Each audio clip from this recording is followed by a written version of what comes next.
Good to go. Let's go. All right, guys, let's hit the ground running. Yeah, we begin with hashtag Mazi Nnamdi Kanu. So today the prosecution laid its case to rest, right?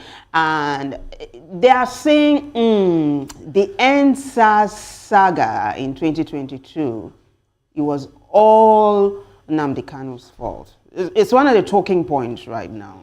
They're saying that he was responsible for what happened, that he incited the public. In fact, they said in the South East, he told them to burn properties and kill security operatives. This is one of the things the DSS operative, which is nameless, by the way, is a witness for the prosecution, is what he said. Now, when he was going to be cross-examined by one of Nnamdi Kanu's lawyer, the lawyer now asked him, Nnamdi Kanu's lawyer now asked him, so are you saying that in Lagos State, in Oshu, in Ondo, it was Nnamdi Kanu that told them to burn these properties and kill operatives? The guy was saying that, look, when there is a riot, there are two causes. One you can see, the other you can't see. Nnamdi was the unseen cause of the EndSARS, riot, and all of that. There are lots of technicalities in it, but that's not what we are going to be. That's not the line we are towing.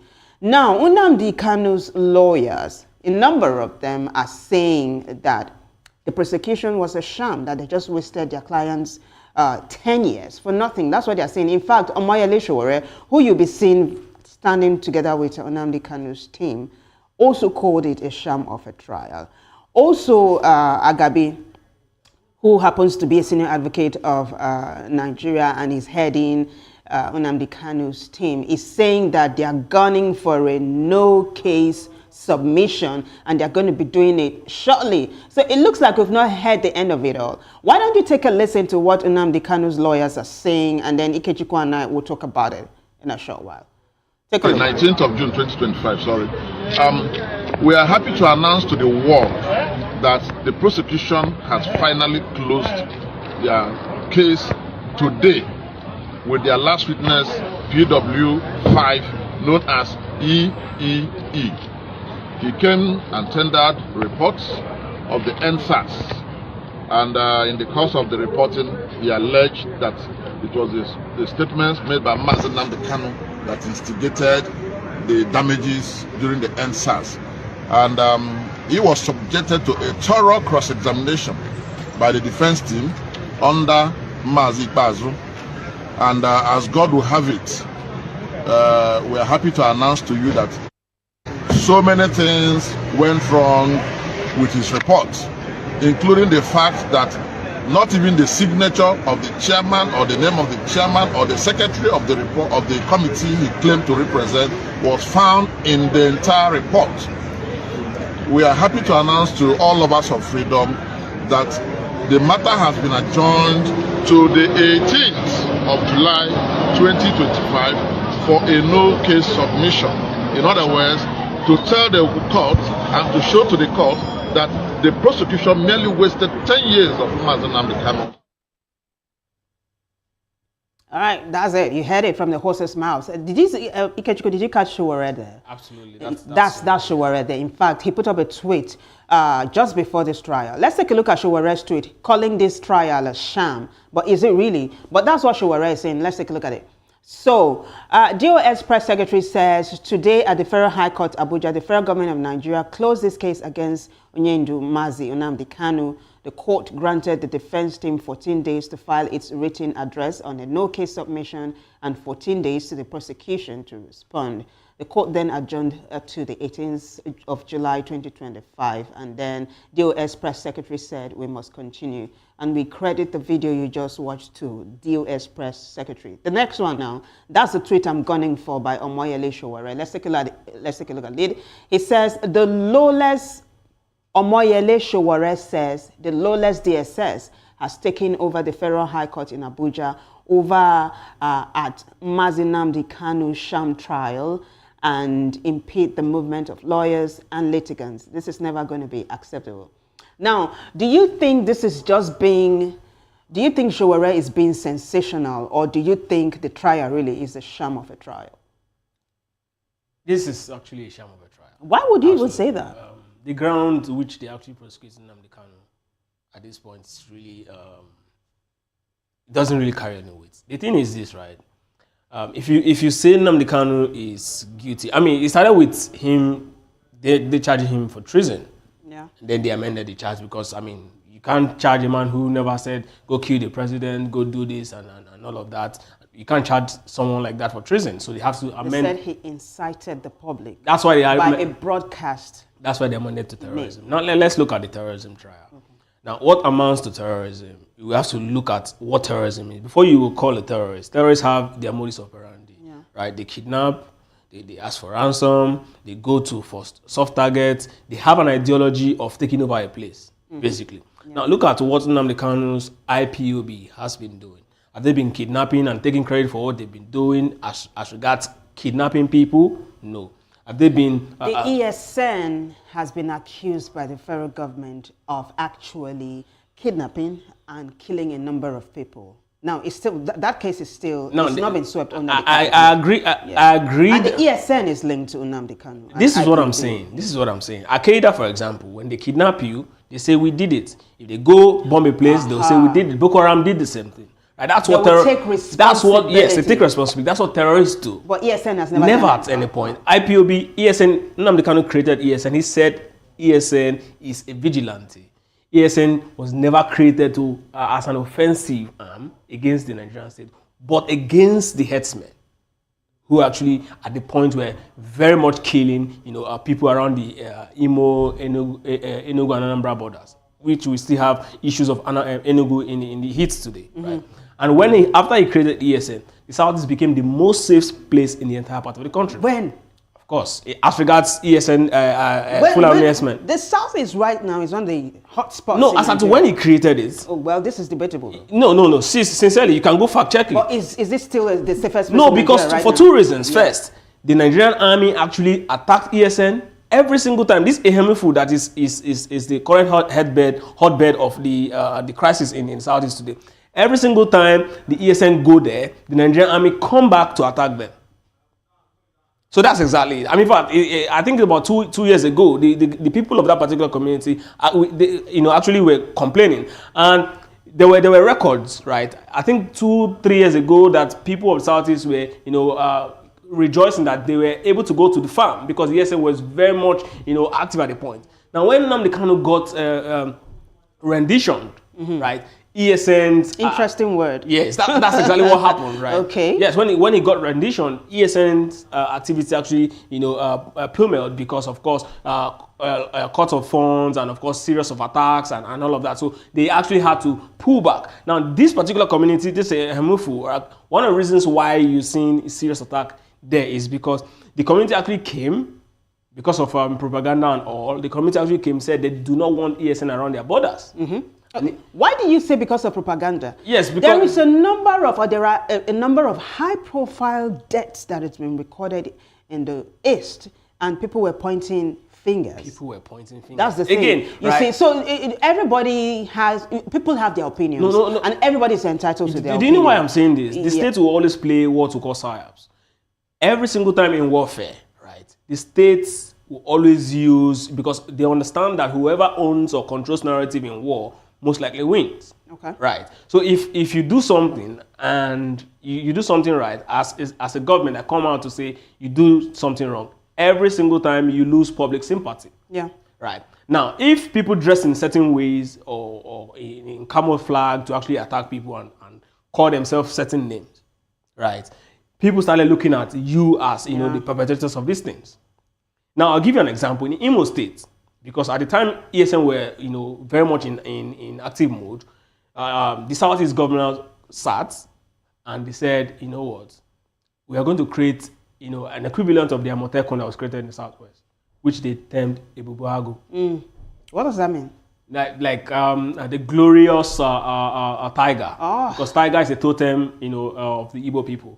So when they created the Ebubuagu to actually take out this, now what the Ebubuagu did, their primary assignment was actually to safeguard the people, because it was all about, after they did the Asaba Declaration, where the entire southern governors met to actually create, a path to secure the land against these same invaders, which, the Nigerian military and the government, federal government at a point called, foreigners. Now, when these guys, created this particular group, every group were, tasked to actually create their own. Now, when Osinbajo was formed, the primary assignment was to create, safeguard the people. But no, what they did was to go after ESN. And one of the reasons why they went after ESN is this. I'll tell you again. One of the reasons why they went after ESN is this. Is because Nnamdi Kanu refused to actually hand over ESN to the government. Because he said if he hands ESN over to the government, ESN is going to be compromised. I have a question for you. Has the ESN been working with Simon Ekpa? No.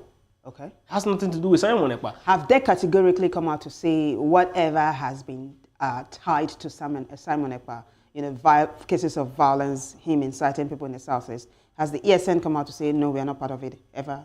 See, let me tell you how... No, but I just want a yes or no. Let me tell you how IPOB works so that you understand the picture. Right? Okay. IPOB works, there's hierarchy. There's a DOS. This DOS you saw. Yeah.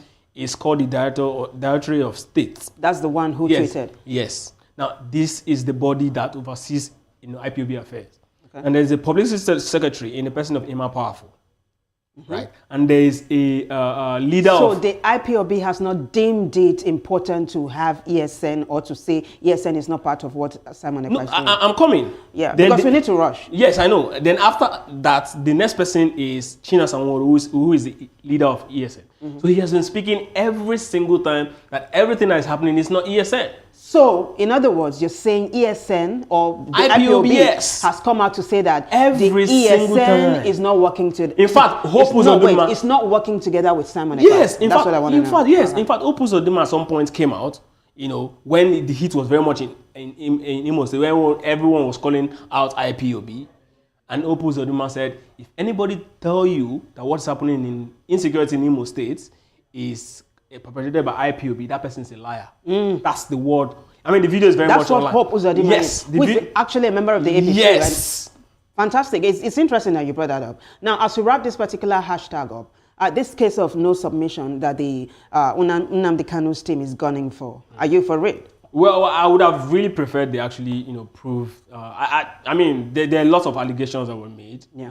The last witness that actually came on board was an ESN member that was,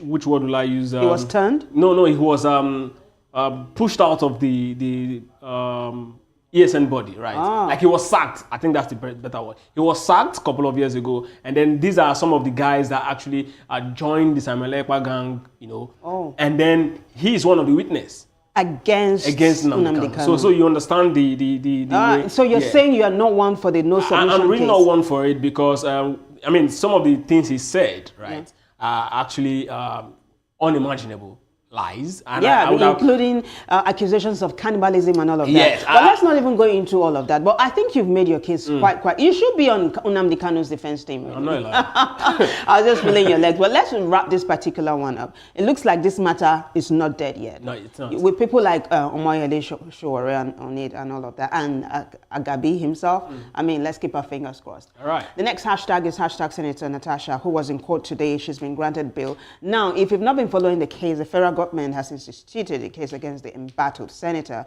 who was suspended by the Senate for 6 months. Why? Because she accused the Senate President, Godswill Akpabio, of sexually harassing her.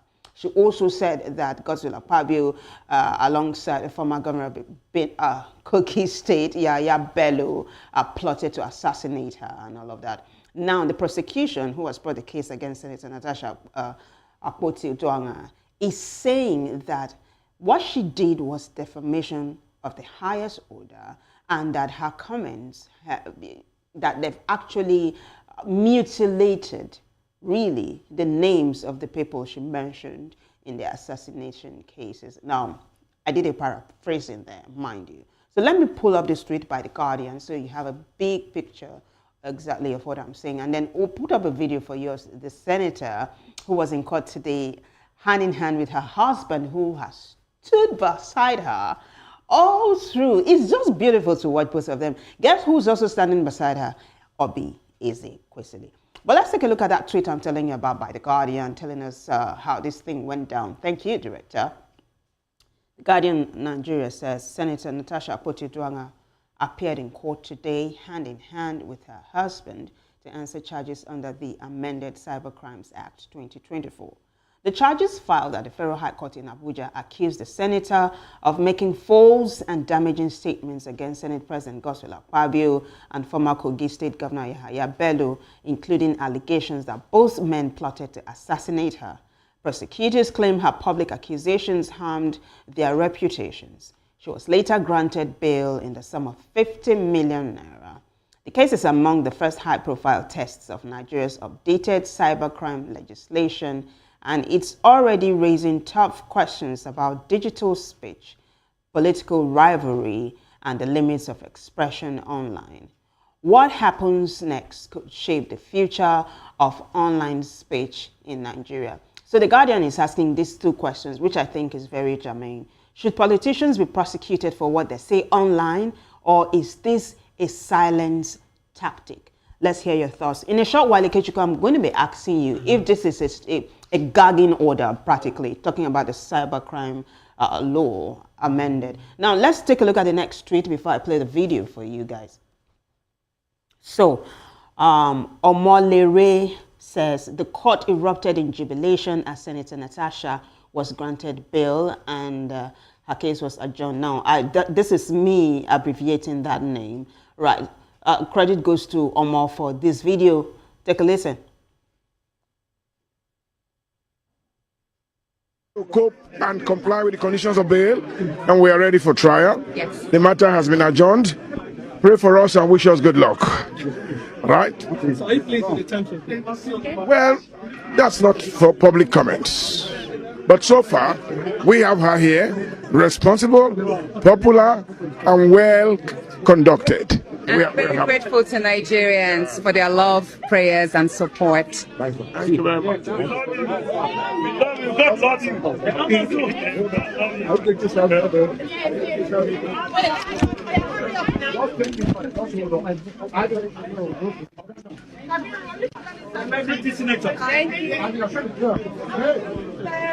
you all.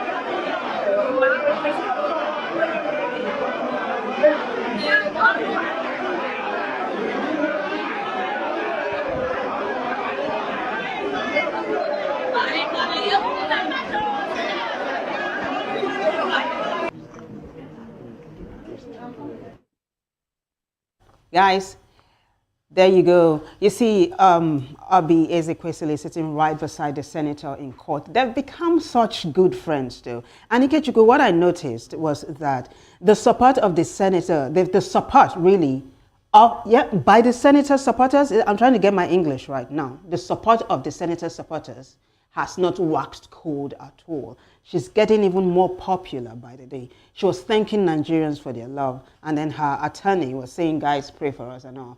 How does this whole thing strike you, though? Well, first, prayers doesn't win case. All right. Facts does. Yeah. And, I think, very first, the issue of if this actually is a witch hunt, I think it's very... Oh, you want to answer the question that the Guardian... Yes, yes. It's saying, is this a silence tactic? Yes. The thing is, right, a couple of, I think, weeks ago, this particular hashtag came up, and we're having a conversation about, why is it that it's the federal government that is suing? And on that premise, yes, we can actually establish something, because trust me, these guys actually have the power to actually sue. Why aren't they suing? Why is the federal government suing Natasha on behalf of these men with our own taxpayers' money? Mm-hmm. It says, what their interest is. The federal government cannot tell us they don't have, a dog in this fight, and then they go ahead to actually sue Natasha. So yes, on that premise, I would say yes. This looks very much like a witch hunt. But then for the case of Senator, I think this is going to be a very, very interesting case, the way it's unfolded. And the allegation she made that, Akpabio's wife and then the Umarin's girl's organ that was used. I think that's going to be an interesting part of this case, because Nigerians want to see how that particular case can actually be proved. If it turns out that the senator actually did that, then of course the senator is really going to be in a very, very big mess. But if it happens that she can't actually prove that, again, that's going to be on her, because I mean that's a huge defamation. But for the case of her and Yaya Bello, I don't seem to understand why the federal government is still very much interested in suing her on behalf of for the Senate president. I can understand. Like last time I said, perhaps the federal government is suing on behalf of Akpabio because that is even understandable. Yes, because he's the number 3 man in the country. Yeah, right. And then she alleged that these guys, this man wanted her dead.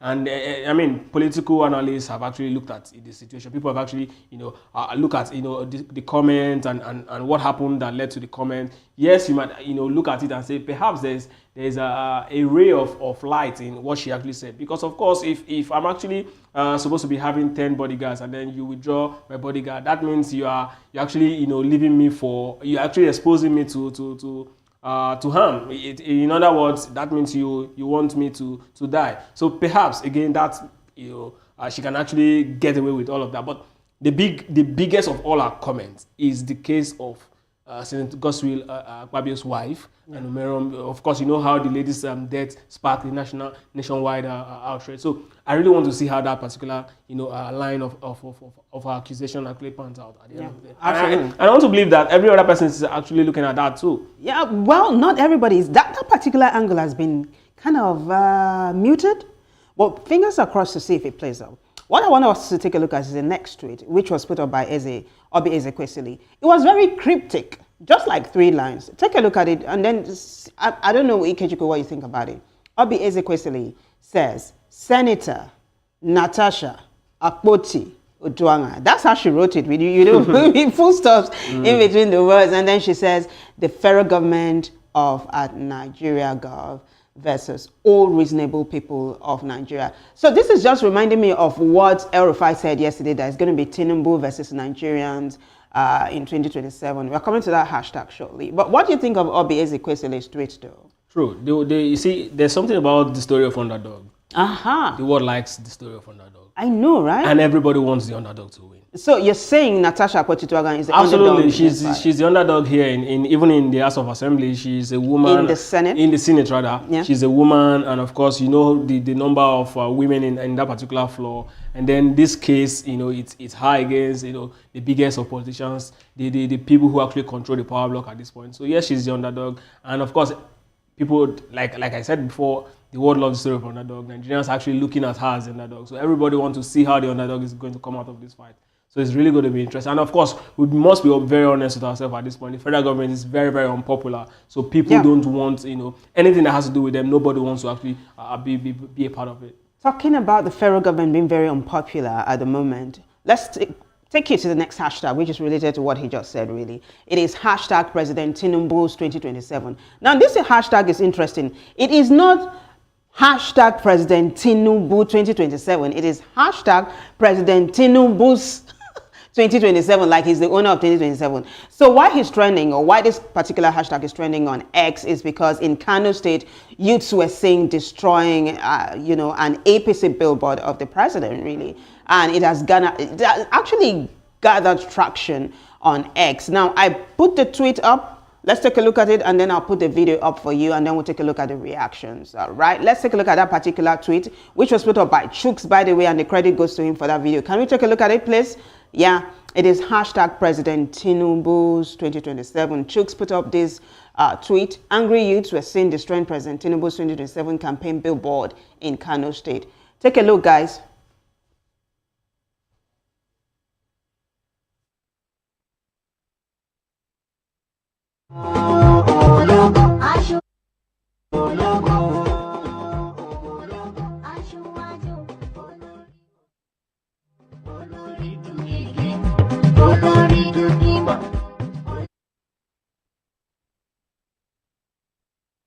Those are youths angrily destroying, a billboard that basically featured President Tinubu. I don't understand it. The anger is so intense, Ikechukwu. What do you say though? And they're basically youths. I can see a number of elders there too. But this is massive. Wow. Yeah, wow is all you can say. Okay, so the thing is, right, we need to really understand election dynamics.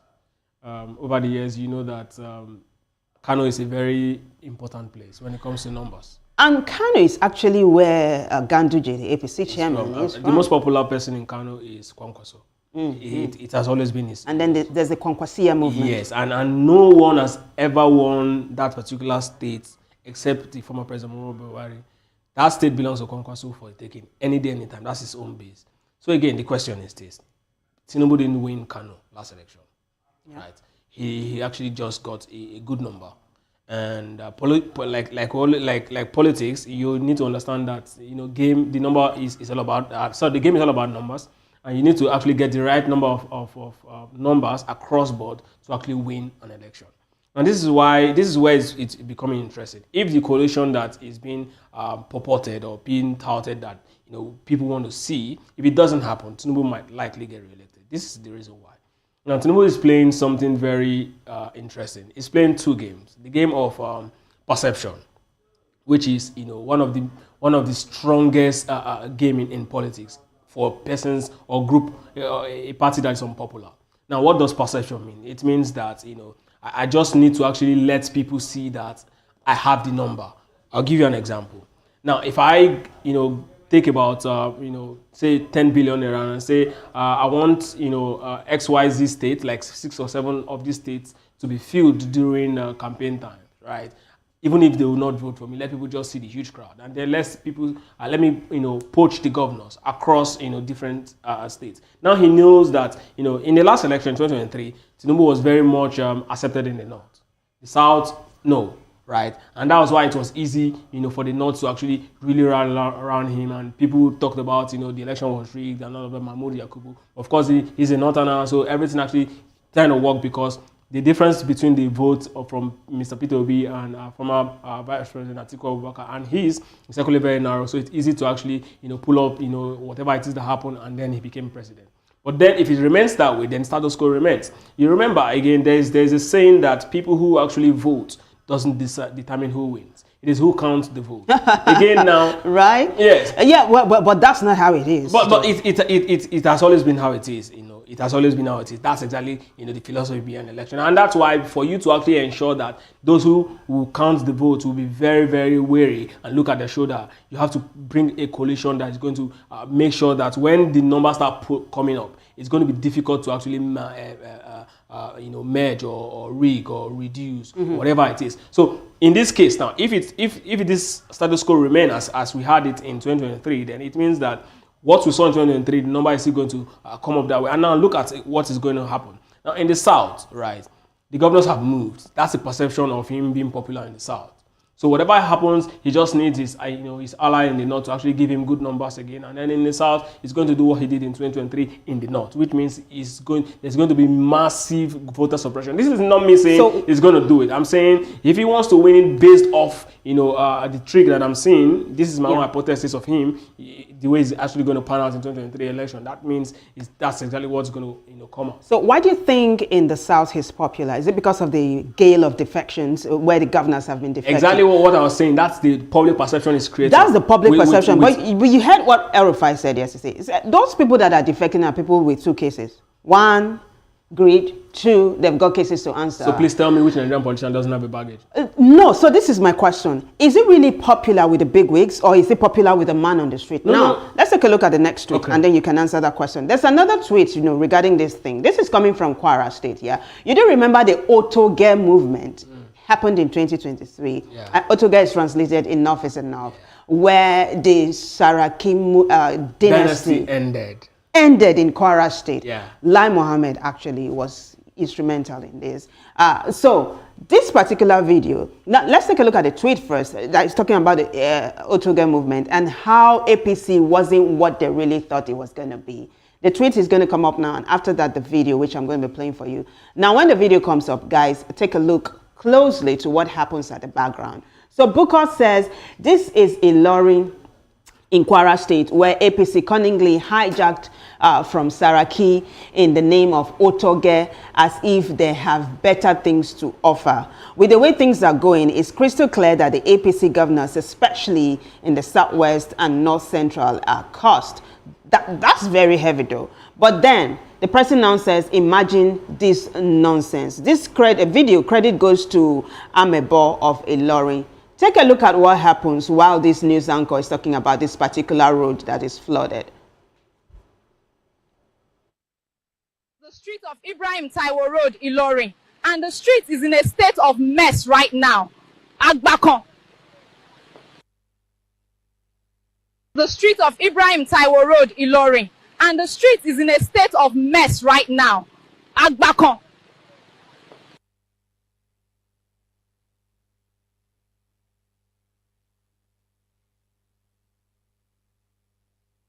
So what do you think happened there? My director is telling me that probably is AI generated. But the anchor really is saying that road is bad. And it wasn't, they were expecting the APC to have fixed things by now. The road is bad, it's flooded, and there was an Okada man, and the person fell, right? Do you think that's an AI generated video? Well, it doesn't really matter if it's an AI generated or not. I mean, we have a couple of roads. In fact, this is even a good one, good road. There are a couple of roads that are worse than this in this part of the country. So it is not something that is far-fetched in this part of the world. So let's go straight to what happened, how the Oto Ge movement ended. How the Oto Ge movement ended. And basically, it looks like the APC is actually losing momentum in some parts of the state. This is the North Central, really, which helped the president come on board. Do you think it's going to lose it this time? Kwara State. The North Central. Taking a look at what's happening in Benue, in Niger, in Plateau, and now in Kwara. See, like I said before, right?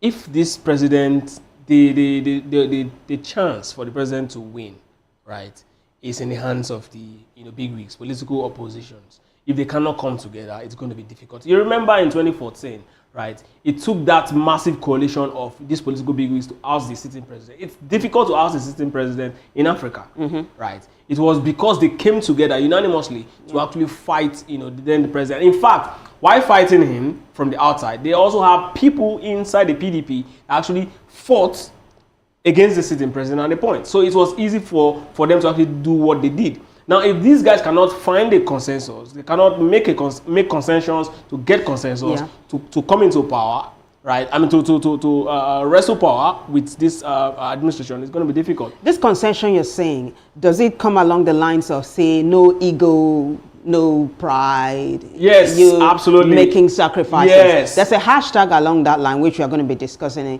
We are going to be discussing in a short while. But let's land with the Oto Ge. You were going to talk about the Oto Ge movement, and then we'll wrap this up. So the Oto Ge movement is all about popularity. Yeah. Right. Saraki lost his popularity. You might want to say because of propaganda or whatever reason you call it. It was the wave at the point, right? Change, and Saraki at the point was still very much, in the PDP.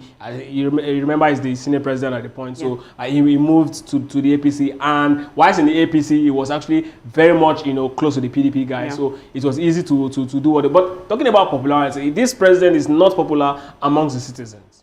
It's not. And it's simple because of the vast majority of the citizens of this country are not happy with the way the administration is going. So it's only popular amongst political elites. And of course, the popularity of the political elites cannot be trusted because it's all for grab, it's all for taking. It's all about interest, right? Yeah. But for the people, it's all about what you've done for them to better their lives. So this administration is nowhere near popularity. If you say famous, I would look at it and say, okay, the president is actually famous. He's always been famous. I mean, even while he left power in Lagos, he's still around corridors of power. But popularity is not anything you use to describe the man. The thing that works for the president, according to analysts, is grassroots politicking. He's good at it. In fact, they're calling him the Maradona. It looks like he's taking that title away from the former head of state, IPOB, Ibrahim Badamasi. But let's not go down that rabbit trail. Yeah, let's move on to the next hashtag, which is hashtag Osinbajo. Yemi Osinbajo was really, he was the vice president before you have Shettima now. So he is Shettima's predecessor. Yemi Osinbajo worked with former president Muhammadu Buhari. Now he's trending. Someone who voted for Peter Obi in 2023 said, if you had given us Osinbajo, who probably would not have voted for Peter Obi, and people have been responding to this particular tweet. Why don't I just pull up that particular tweet for you so you see what he said about Yemi Osinbajo and the reaction to that particular one. Let's go, shall we? So, Sir Dixon put up this tweet 7 hours ago and said, funny when people think disapproval of Tinubu is rooted in tribalism. Did you give us Adesina or Osinbajo? Then Emerald says you are just looking for easy target. The same Tinubu nurtured Osinbajo and you still hate on him. There's another tweet. Let's take a look at that one. So Adamu says they are replying the same tweet by Sir Dixon's. Adamu laughs out loud and says they would have given us Osinbajo so that Atiku would have flogged him in the north before 12 p.m. Then Roland D says that's where their foolishness fails them, and Osinbajo would have attracted widespread support across board. Do you agree? He would have really, he would have, I think he's more likable than, the current president. But then politics is not about... Than the current president? Yes. Osinbajo is more likable. People, the people, not the political class. Do you think the North would have voted for him? That's where I'm headed. I'm saying people like him is not enough for you to actually win. Yeah. Peter Obi, got the love of, so many persons, right? In spite not being close to the Aso Rock before, outside being a governor and perhaps maybe a coordinating economic team in the good administration. But for a man like that just came up and then in 8 months he shake the Nigerian political space, with Labour Party, right? But liking you, being, the most liked person in the world does not translate to you winning election success. If you, for example, someone like a Beyonce, if she contests the presidency of America, she won't win. Even Oprah Winfrey, right? It's not about how much. It's all about understanding how the terrain you're in, right? Nigeria's terrain is quite different from what's obtainable in the US. Perhaps if they move to the US, this president might not win, but in the way Nigerian system runs, he understands it, and that's exactly what election is all about. And that's a safe place to land, on this particular hashtag. You do remember when you were talking about hashtag President Tinubu 2027, and you were saying that for him to be unseated in 2027, that the coalition must make some concessions, right? Next hashtag is hashtag Dauda. Dauda Lawal is the governor of Zamfara State, and he had a media chat just yesterday. He's trending like mad online right now. One of the talking points was him saying that the PDP is failing because of ego, that the people in the PDP are egotistical, himself included. So he said the PDP's problem goes beyond Atiku Abubakar, that ego is the problem of the PDP. Let's pull up the tweets now. We'll take a look at it and find out what Ikechukwu thinks about this particular hashtag. So DGov says PDP crisis is beyond Atiku Abubakar. It's about people's ego. Governor Dauda Lawal of Zamfara State. Take a listen to the governor and we'll be right back. Not so much comment on that because honestly, everybody has his own issue. It's not just about Atiku Abubakar, it's beyond Atiku Abubakar. It's an internal problem within the PDP and we're making conscious effort to solve the problem. I think it's about people's ego. Which people? All the members, everybody, no exception. Everybody. Including yourself? Yes. Okay, any other urgent question that anyone would like to ask? Electoral reform. Good sportsman, really. He was asked, including yourself, and he said yes, and he laughed over it. He said they are trying to resolve the crisis within the PDP, but he also said the PDP's wahala is beyond Atiku Abubakar. So I'll tell you what, I agree with him 100%. Ego can actually be very destructive. It can actually cause a beautiful movement to fail. I'll give you an example. People who are actually very familiar with football will understand this, right? Between 2004 and 2006, Real Madrid had the most fancied football club side, football group of players. I think the world will not see that crop of player in terms of achievement in any time soon, because that team had more than one world best player in that team. They had at least 5 persons who have actually at some point become either the first, second, or third in the rankings in Ballon d'Or. So it tells you how rich that team was. But they failed to actually land major honors at that point. It tells you a lot about what happened in that team. They failed to actually play as a team. And that time they also had one of the most decorated managers in Champions League history. So it says a lot about managing your ego as a team. Now, when it comes to PDP, right? In this case, PDP they've actually been there for a couple of years. They lost power and common sense, right? Common sense will ask that, hey, where did we get it wrong? Yeah. Let's sit down and look at the political landscape. What are the consensus that need to be made? Okay. Saraki has been sharing that. Yes, of course, he's one man after Atiku who I see as the biggest at this point in that PDP rank. So yes, he's the best person to actually pull that particular dialogue.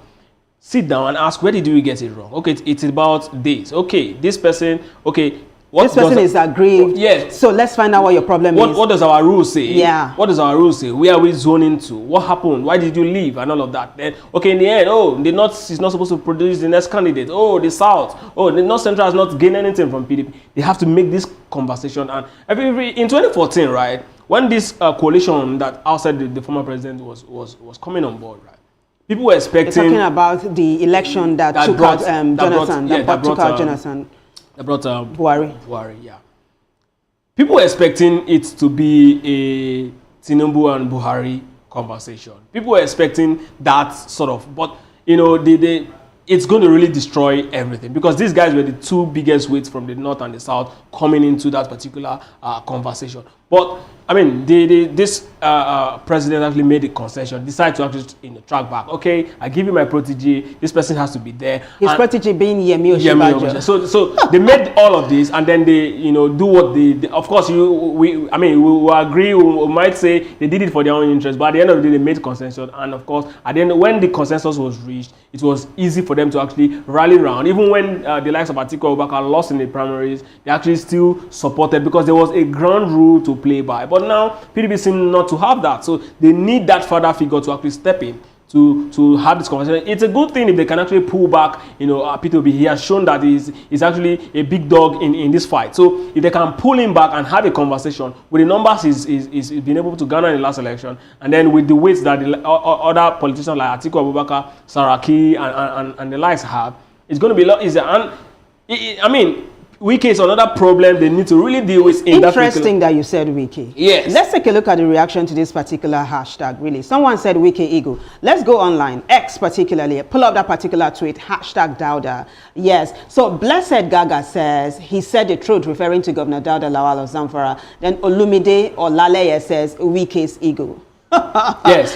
So we are wrapping this up now. What's the reaction to this? Yes, and like I said, Wike is one problem they really need to deal with. They really need to decide, where Wike belongs. I mean, for over the years, right, APC coming into that last election, PDP has always been, the owner of Rivers State.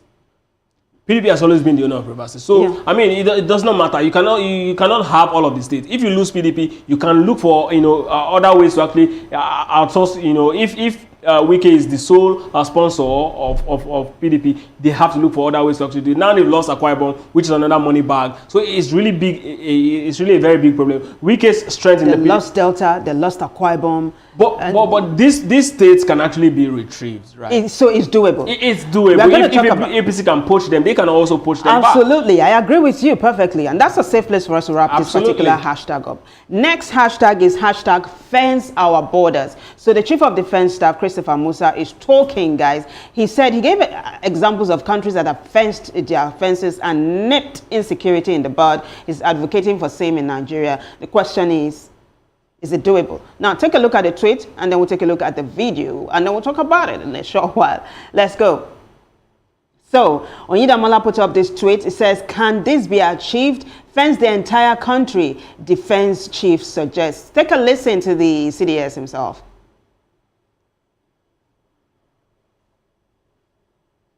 1,300 people say, no, it's not, it's impossible. Pakistan fenced 1,350-kilometer border with Afghanistan. That was the only time they had peace. Saudi Arabia and Iraq, 1,400 kilometers fenced completely. Can we start thinking of fencing our borders? We have 1,500 kilometers with Niger Republic, 1,900 kilometers with Cameroon. Chad is there. All over us, surrounded by Francophone countries, and the Sahel is heating up.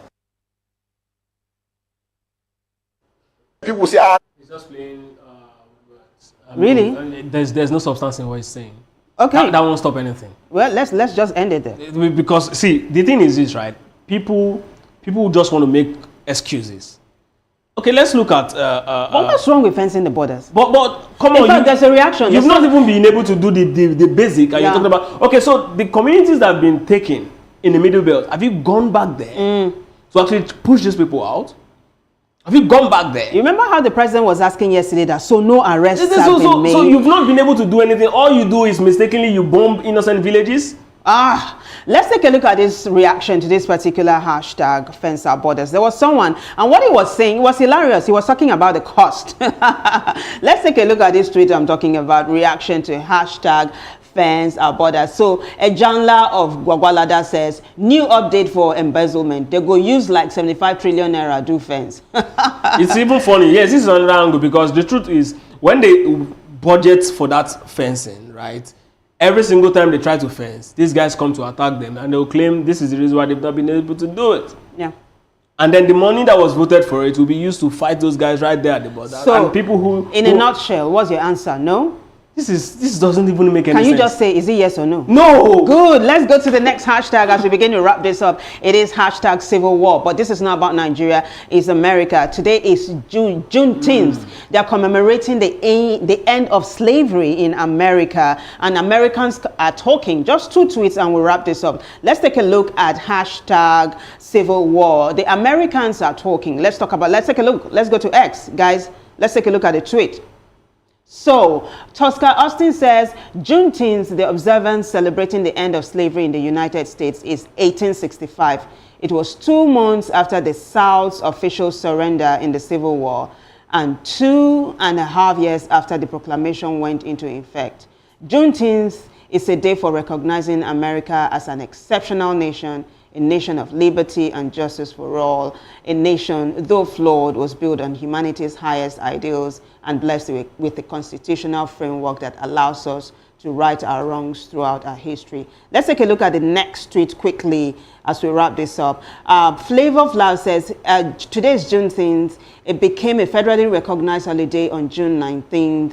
But this is what he's saying. But it feels like we are on the brink of something similar with ongoing efforts to dismantle diversity and equity and inclusion. This is where I wrap it up. Some Americans are not happy with what's happening, but this is it. We are saying I'm glad they are celebrating Juneteenth, a day when slavery was ended in America, and that helped to bring the end of slavery worldwide. On that note, we wrap it up. Thanks to everyone who contributed to making the show a success. Ikechukwu, you are fantastic.